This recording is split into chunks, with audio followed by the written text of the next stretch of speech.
Welcome to Successful Meetings in English. In this course, you will learn how to facilitate a meeting successfully and how to fully participate in meetings.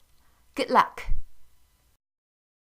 Meetings are very important, but are they always effective? Recent surveys show that, on average, up to 15% of an organisation's time is spent in meetings. Middle managers may spend about 35% of their time and upper managers 50%. That is an awful lot of time spent in meetings. In spite of all this effort, other surveys show that many meetings are unproductive and waste people's time and effort. Why are they unproductive? About 90% of respondents say that they multitask, or that they are not engaged, or that the meetings lack planning and structure.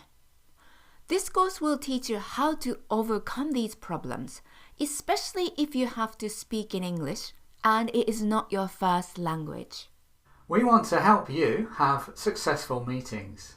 So let's look at how the course is organised. We've based it around different roles.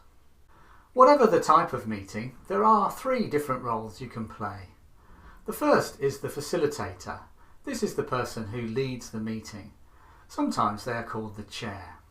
The second role is the participants. These are most of the people who are at the meeting. And the third role is for invited speakers or presenters who give a special talk at a meeting.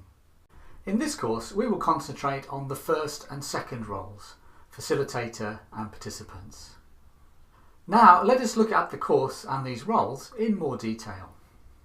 Whether a meeting is successful or not will depend very much on the skill of the facilitator.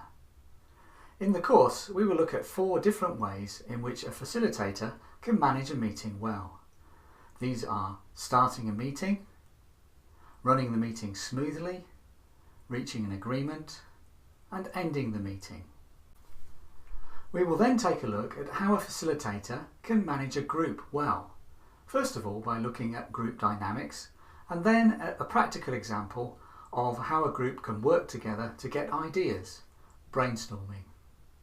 If a facilitator can manage all these different processes, then there's a very good chance that any meeting can be successful.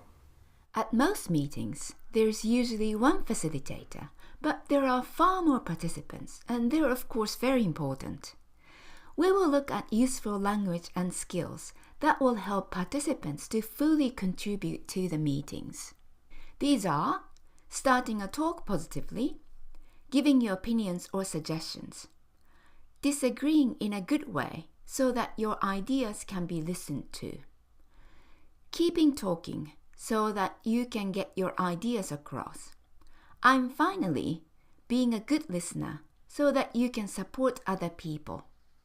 All of these skills will help participants become better team players and help make meetings effective and worthwhile. In the final 3 lessons, we look at 3 other issues.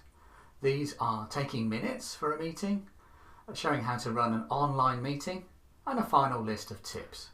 As well as these videos, there are PDFs with check sheets that will help you analyse the meetings that you go to. We hope that you enjoy the course and pick up lots of English that you can use in whatever meetings you attend. There are lots of different ways to learn new skills. Watching this video is a great way to accomplish this goal. Observing and thinking critically are also very important stages in learning a new skill. After many of the lessons, we will ask you to observe what happens in the meetings that you attend and try to think about them in connection with the points that we teach you. For this first lesson, there is a PDF with a checklist for you to fill in. We ask you to think about how much time you spend in meetings and whether these meetings are successful or not. We want you to observe how the facilitator leads the meetings. Good luck and see you in lesson 2.